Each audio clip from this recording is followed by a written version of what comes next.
안녕하세요. 그동안은 조용히 사연을 듣기만 하다가 얼마 전 저에게 일어난 기가 막힌 사연을 저도 한번 이야기하고 싶어 글을 적어보게 되었어요. 어떻게 보면 저에게는 힘든 시간들이었다고도 할 수 있지만 그래도 지금이라도 끝나서 다행이라고 생각하고 있어요. 저는 2년 전에 결혼을 했고 최근에 이혼을 했어요. 제가 이혼을 하게 된 이유는 남편과 시댁의 갑질 때문이었습니다. 처음부터 갑질을 한 건 아니었지만 결혼 후 1년 차에 접어들면서 시댁집에 작은 변화가 생기면서부터 갑질이 시작되었어요. 처음에는 결혼 전이나 결혼 후에도 시댁은 그냥 평범했습니다. 며느리인 저한테 아주 잘하지도 그렇다고 아주 못하지도 않는 지극히 평범한 며느리와 시댁 사이였죠. 남편도 저와 동갑으로 한쪽이 특출나게 상대방에게 잘한다거나 하는 것보다 그냥 편하고 같이 있으면 재미있는 사이였어요. 남편과 저는 초등학교 동창이었습니다. 고등학교 당시 초등학교 동창들과 연락이 하나둘 닿게 되면서 모임이 시작되었는데 그때 본격적으로 친해지게 되면서 성인까지 연락을 하다가 연인 사이로 발전하게 된 케이스였죠. 그래서 저희는 서로 비슷하고 지인들도 겹치는 사람들이 많아서 더 재미있게 연애를 할 수 있었어요. 어릴 때부터 함께 놀았기 때문에 서로의 성향을 잘 알고 있었고 연애를 시작하는 단계에서도 서로 싫어하는 게 뭔지, 좋아하는 게 어떤 게 있는지 등등 성격이나 선호하는 것들에 대해서 잘 파악하고 있던 터라 그렇게 많이 싸우는 편이 아니었어요. 그래서 이 사람과 살면 평생을 이렇게 친구로 재미있게 살 수 있겠다 싶어서 결혼을 하게 된 거였고 그건 남편도 마찬가지였죠. 서로 마음을 확인한 뒤 결혼 준비를 양가 부모님의 허락하에 시작하게 되었고 결혼 준비 역시 다른 사람들처럼 서로 수준에 맞춰서 하나하나 상의를 해가며 준비를 해나갔습니다. 집은 남편 쪽에서 해주려고 했지만 그 당시에 시댁 쪽이 원래 운영하던 닭공장이 더 확장을 시켜 사업을 키우는 단계였기 때문에 결혼식에 보탤 수 있는 비용이 많지가 않았어요. 그래서 남편과 제가 모은 돈을 좀 보태고 저희 둘이 대출받아서 집을 장만했습니다.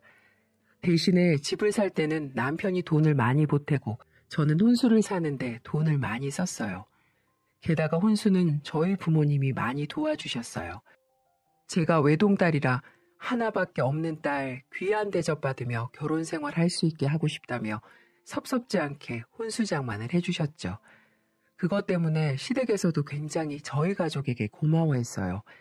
그리고는 공장이 어느 정도 자리 잡고 여유가 생기면 꼭 좋은 집으로 이사를 시켜주겠다고 말씀을 해주셨어요. 근데 저는 그런 걸 많이 바라지 않았기 때문에 그냥 마음만으로도 감사하다 생각하며 결혼 생활을 시작했습니다. 하지만 그저 연애 때처럼 같이 투닥거리며 행복한 결혼 생활을 이어갈 거라고만 생각했던 저의 기대는 결혼 생활을 하면 할수록 점점 무너지고 말았어요. 저희는 결혼 후 계획을 세울 때 아기는 당분간은 생각하지 않기로 했었어요. 둘 다 신혼을 즐기고 싶은 마음도 있었고 남편은 시댁 공장에서 일을 배우기 시작하면서 한창 바빠지던 때였고 저도 이제 막 직장에서 정직원으로 자리 잡고 적응을 할 때였기 때문에 둘 다 아기를 키울 여력이 되지 않았습니다.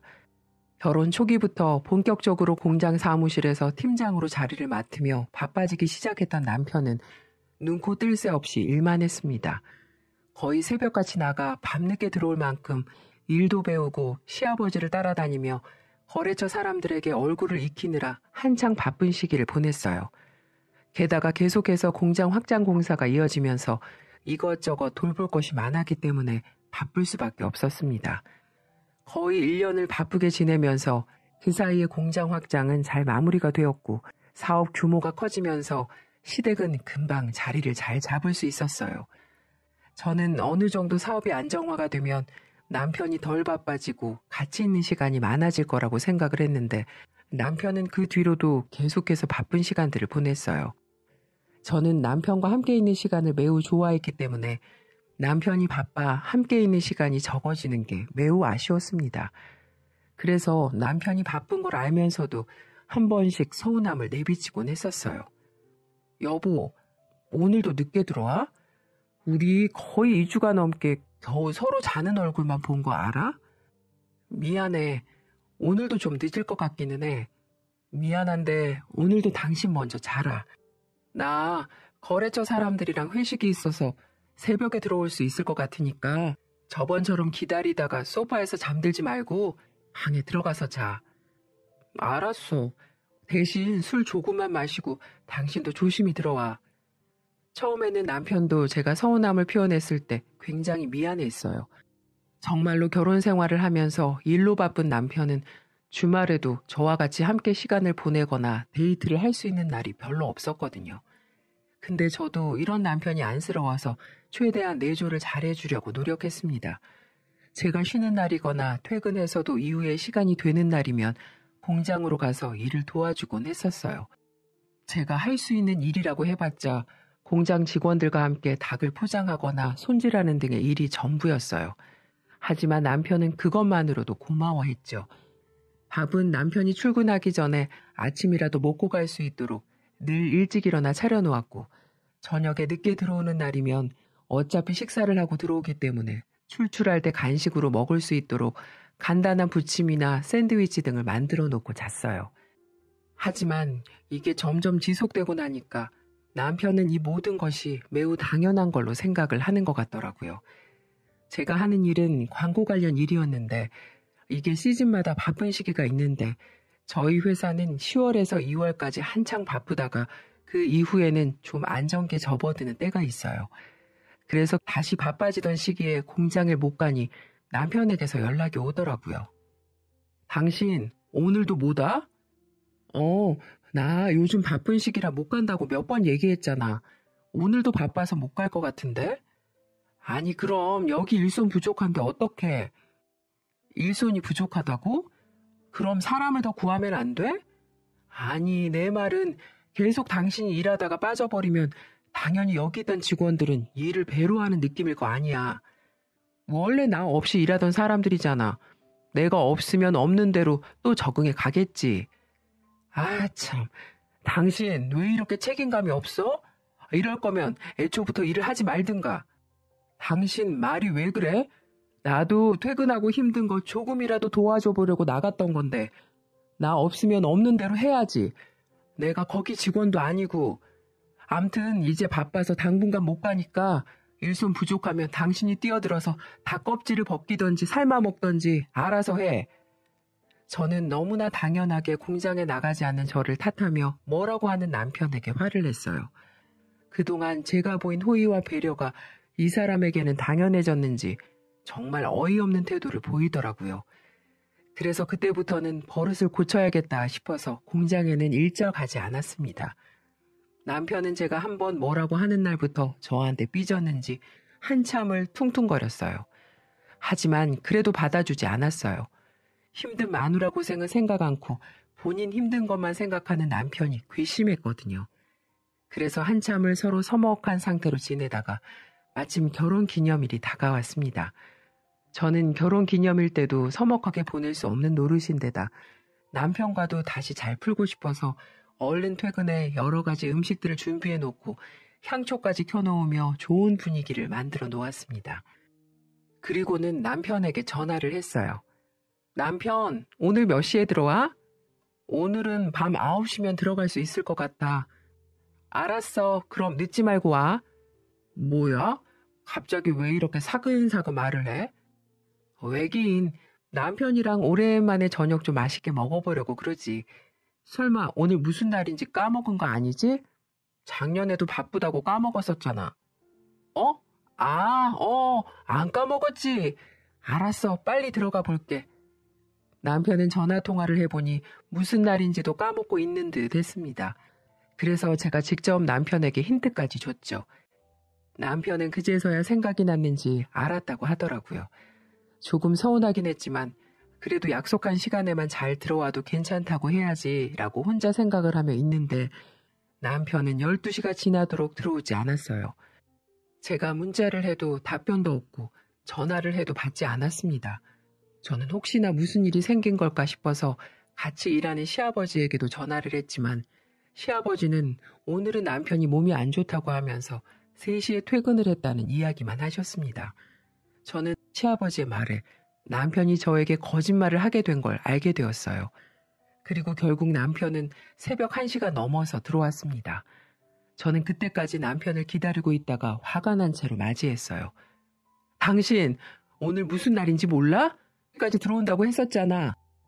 아, 뭐야, 기다리고 있었어? 아, 오랜만에 태석이네 애들 만나서 술 한잔하고 오느라 늦었어. 남자가 밖에서 술 마시다 보면 좀 늦을 수도 있지. 뭘 그렇게 눈에 불을 켜고 환장을 하고 있어?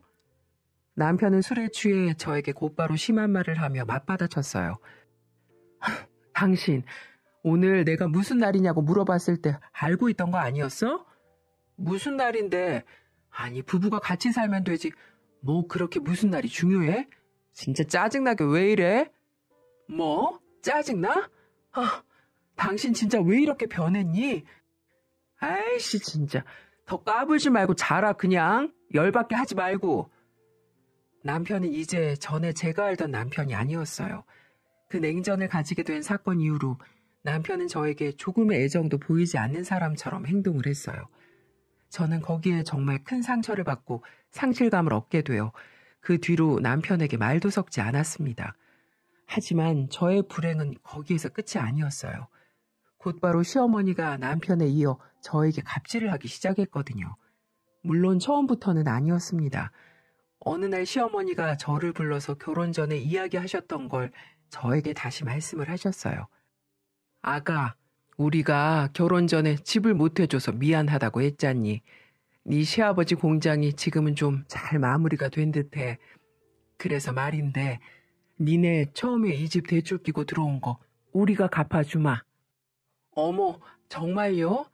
근데 그래도 아직 공장 빚도 갚고 계실 텐데 괜찮으시겠어요?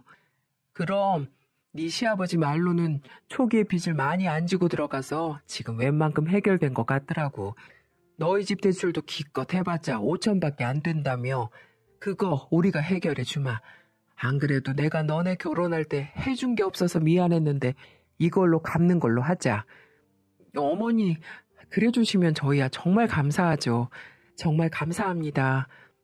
시어머니는 놀랍게도 집에 들어올 때 전세 비용으로 5천만 원을 빚진 것을 다 갚아주신다고 하셨어요. 저야 빚을 없애준다는데 고맙기만 했죠. 하지만 그건 이내 너무나도 순진했던 저의 큰 과오였습니다. 시댁에서는 처음부터 계획을 따로 가지고 그 대출값을 갚아준 듯 했습니다. 왜냐하면 그 뒤로부터 시댁에게서 오는 압박들이 대단해지기 시작했거든요. 예, 너 오늘 바쁘니? 우리 애가 그러는데 공장 일이 장난 아니게 바쁘댄다. 일손이 부족하다고 하는데 네가 좀 가볼래? 네? 아, 어머니, 저도 그러고 싶은데 제가 오늘은 야근을 해야 해서요. 저희도 지금 한창 바쁜 시기라서 당분간 공장 가는 건 좀 어려울 것 같아요. 아니, 너는 남편이 바쁘다는데 그 정도 내줘도 못해? 어떻게 너만 생각해? 지금 우리가 대출이자 갚아주는 거 그거 다 우리 애가 열심히 일해서 벌어오는 공장 수입들로 갚아주는 거잖아. 그럼 너도 무언가를 좀 해야지. 어머니, 저도 그러고 싶은데 상황이 어쩔 수가 없어서 그래요. 아이고 참. 그래, 너 잘났다. 아주 그냥 바쁜 며느리 덕에 우리 아들만 죽어나지. 알겠다, 끊으마. 시어머니는 바쁘다는 저의 상황은 전혀 고려해주지 않은 채 본인 할 말만 하고 끊어버리셨어요. 저는 어이가 없었습니다. 남편이 공장에서 열심히 일하는 건 알지만 저도 제 일이 있는 건데 그렇게 말씀을 해버리시니 화가 나더라고요. 그래서 늘 남편에게 말했습니다. 당신 오늘 어머니한테 전화해서 나한테 공장 호출하라고 말씀드렸어? 당신이 내 말은 안 들으니까 시어머니 말은 들을까 싶어서. 내가 요즘 바쁘다고 못 간다고 했잖아. 안 바쁜 때는 나도 가서 당연히 돕지. 야, 너 생각 좀 해봐. 지금 거의 나 혼자 이 집 대출 갚나 다름없는데 너는 바쁘더라도 시간 쪼개서 와가지고 같이 거들기라도 해야 하는 거 아니야? 양심은 있냐? 뭐라고? 당신 말 그렇게밖에 못해? 그냥 이참에 거기 회사 때려치고 내 밑으로 들어와. 전에 보니까 당신 닭손질 잘하더만. 당신은 그게 체질에 맞아. 괜히 말도 안 되고 돈도 안 되는 광고회사에서 썩지 말고 와서 닭 손질이나 해. 남편은 이제 완전히 저를 비하하는 말까지 서슴없이 하기 시작했어요. 저는 거기에서부터 정말 큰 실망을 해서 남편이 싫어지기까지 했어요. 하지만 여기에서 더 결정적인 사건이 일어나게 되었습니다. 또다시 한 차례 싸우고 남편과 다시 어색하게 지내고 있는데 마침 남편의 생일이 다가왔어요. 그때 저희 엄마는 저희들의 상황을 모르고 있었기 때문에 남편 생일상을 차려주고 싶다고 저희를 초대하셨죠. 엄마는 저에게 전화를 해서 남서방과 같이 주말에 오라며 이야기를 했어요. 저는 그때까지도 남편이 먼저 사과하기 전까지는 먼저 풀지 않을 생각으로 말도 걸지 않고 있었는데 저희 엄마가 그렇게까지 말씀을 하시니까 또 엄마의 마음을 무시하고 싶지 않아 남편에게 이야기를 했죠. 여보, 엄마가 당신 생일 얼마 안 남았다고 주말에 밥 먹으러 오라셔. 생일상 차려주신다고. 저는 나름 큰 결심과 용기를 내어 말했어요. 솔직히 저한테 잘못한 건 남편이었기 때문에 먼저 사과를 받기 전까지는 말도 걸고 싶지 않았거든요. 하지만 그것과 엄마의 생일상은 별개였기 때문에 어렵게 말을 꺼냈습니다. 근데 그 후로 들려오는 남편의 대답이 저를 완전히 뒤집어 놓았어요. 아, 바빠. 못 간다고 말씀드려. 당신은 공장에 와서 일할 시간은 없으면서 친정 가서 밥 먹을 시간은 있나 봐? 남편은 어이없게 또다시 공장에 나가서 제가 일을 하지 않는다는 이유로 트집을 잡으며 저희 엄마의 성의를 무시했어요. 말 또 그따구로 할래? 네 장모가 너 생각해서 생일상 차려주신다는 거잖아. 아, 못 간다고 글쎄. 노인네가 지네 딸이 노니까 나까지 노는 줄 아나. 더럽게 귀찮게 하네. 못 간다고 말해라. 나 그날 바쁘니까. 남편은 이제는 저로 부족해 저희 엄마까지 무시를 했어요. 저는 엄마가 사위에게 그런 푸대접을 받는 게 너무나도 화가 나고 죄송스러웠습니다. 그래서 저도 모르게 눈물이 나더라고요. 그리고 우리 엄마를 하대하는 남편을 용서할 수 없어서 뒤돌아 방으로 들어가고 있는 남편에게 달려가 뒤통수를 후려쳐버렸습니다. 야, 이게 미쳤나? 남편은 저한테 세게 맞고는 잔뜩 화가 났는지 저를 벽으로 밀치고는 주먹으로 저의 얼굴을 몇 번이나 때렸습니다. 그리고는 아우 진짜 한 번만 더 이따위 짓 해봐. 그땐 이걸로 안 끝나? 라고 소리를 지르고는 그대로 집 밖으로 나가버렸어요. 저는 온몸이 달달 떨리며 두려움과 무서움에 사로잡힌 채 하루 종일 울었습니다. 그리고는 이제 이 관계를 더 돌이킬 수 없을 것 같아 이혼을 결심하게 되었어요. 그동안 남편과 시댁에서 당했던 게 하나하나 떠오르더라고요. 시모는 시도 때도 없이 대출비 갚아줬다는 이유로 시댁에 와서 청소하라든지 집안일을 시키기도 했고 심지어는 마당에 개 3마리가 있었는데 집안에 아무도 없다며 퇴근하고 얼른 가서 개 사료랑 물 채워주라고 시키기도 했습니다. 한 번은 시모 생일을 그냥 넘어갔다고 기본 예의도 모르는 년이라며 욕을 하기 시작했고 친정엄마가 허리를 다쳐 병원에 입원했는데도 닭공장 일손이 바쁘다며 못 가게 막은 일도 있었습니다. 그리고 이 남편이란 인간은 알고 보니 집에 늦게 들어온 이유가 공장 일이 바쁜 일도 있었지만 일찍 끝나는 날엔 저를 속이고 유흥주점 같은 데를 다니는 듯 했습니다. 여러분들이 잘 아시는 노래방이나 룸주점 같은 데 있잖아요. 남편은 친구들과 술 한잔하다 외로웠는지 그런 곳에 가서 여자 끼고 펑펑 돈 쓰며 놀다가 새벽 늦게 들어온 것 같아 보였어요. 어떻게 알았냐고요? 우연히 남편 카드 명세서를 봤는데 황진이 노래방, 아마존 이런 데가 찍혀서 전화를 해보니 역시 아가씨 장사하는 곳이더군요. 이것도 제가 감각에 무뎌서 그런 건지 최근에서야 알았던 거였어요. 물론 남편이 지금까지 안 다니다가 최근부터 다닐 수도 있겠죠. 하지만 그 인간이 술집에서 여자 끼고 더러운 짓을 했다는 걸 상상하니 도저히 못 참을 것 같아서 한마디 했는데 그 인간은 자기는 술만 먹고 친구들만 여자 불러서 놀았다고 잡아떼는데 증거가 없으니 이러지도 저러지도 못한 적도 있었습니다. 본인은 절대 아니라고 소리를 꽥꽥 지르며 정신 나간 것처럼 행동을 하는데 어떻게 제가 이길 수 있겠어요? 그냥 그러려니 하고 넘어갔었죠. 하지만 지금 생각해보면 참 제가 바보 같았네요. 어떻게 남자들이 그런 곳을 갔는데 술만 먹고 놀 수 있을까요? 더 심한 것도 했겠죠. 참 제가 미련한 사람이었습니다. 아무튼 그 이후로 저는 더 이상은 결혼 생활을 이어갈 수 없다는 판단을 내렸고 이혼을 하기로 마음을 먹었습니다. 하지만 그냥 이혼하기에는 그동안 제가 받은 갑질과 폭력이 너무나도 억울했습니다. 그래서 이제까지 남편이자 가족이라는 명목으로 꾹 참고 있었던 것들을 제대로 폭발시키며 복수를 하기로 했어요.